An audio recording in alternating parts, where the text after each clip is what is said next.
Welcome to today's 5-minute Bible study in the Gospel of Mark.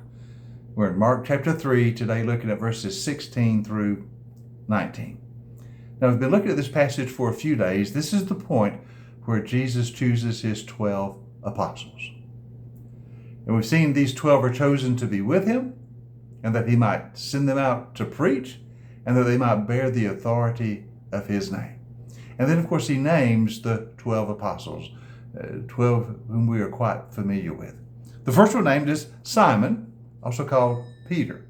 Now, Simon is his name, but Jesus gave him a new name, Peter, which means the rock.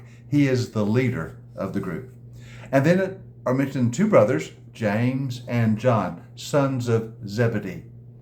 James is sometimes called James the Greater to distinguish him from another James, who is a member of the apostles. Now, this James will be the first of the apostles who is martyred for the cause of Jesus Christ. He's not the first disciple to be martyred. That belongs to the deacon Stephen. But of the 12 apostles, James will be the first to be martyred for the faith. He will be executed by Herod Agrippa. Of course, his brother John we are quite familiar with. He is known as the beloved apostle. And of course, he wrote the Gospel of John, as well as the three letters 1st, 2nd, and 3rd John, and the book of Revelation. And then he mentions, of course, Andrew. Andrew is Peter's brother. Now remember, Andrew met Jesus first. We read about this in the Gospel of John, and he was the one who introduced his brother Simon to Jesus. And then we meet Philip. We're told that Philip is from Bethsaida. He also met Jesus at the same time as Andrew. The two, Andrew and Philip, had been followers of John the Baptist, and then at John's direction, they begin to follow Jesus. Andrew then goes and finds Peter, and Philip goes and finds Nathanael. Nathanael is the next apostle mentioned. Now, Mark calls him Bartholomew, but Bartholomew and Nathanael are the same person. He has two names. This is the disciple, the apostle about whom Jesus said, he is a true Israelite. In him there is no deceit. And then we see Matthew. Matthew is called by another name in the Gospels, also called Levi.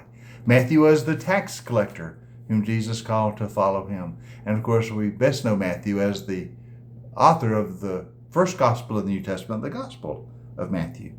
And then, of course, there's Thomas. Thomas is best known as the doubter.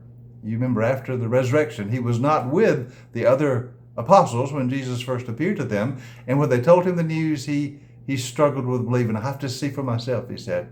I've got to see where the nail prints are in his hands and the sword thrust went into his side. And so I've always known him as Thomas the Doubter, which is unfortunate because he was a great man of faith. And when he saw Jesus, he made that great confession, my Lord and my God.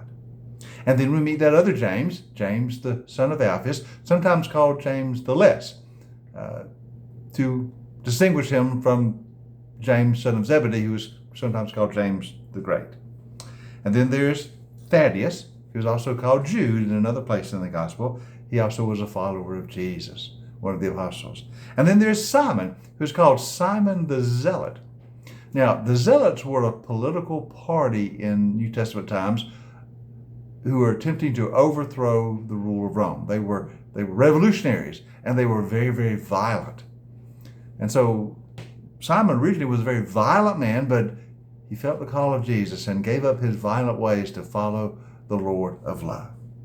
And then, of course, the last one mentioned is Judas Iscariot, who would, of course, betray Jesus. Now, there's no reason to think that Judas, when he originally was called, was not a true follower. But somewhere along the line, he would lose his faith and would later, at the end, of course, betray Jesus. And so these are the 12 apostles: Simon Peter, James, son of Zebedee, his brother John, Andrew, Philip, Bartholomew, also called Nathanael, Matthew, also called Levi, Thomas, James, son of Alphaeus, Thaddeus, Simon the Zealot, and Judas Iscariot. These form the foundation of what will become the church. And we know that the church must always be apostolic, that is founded on those men Jesus originally called to follow him and who passed on what he taught them to others.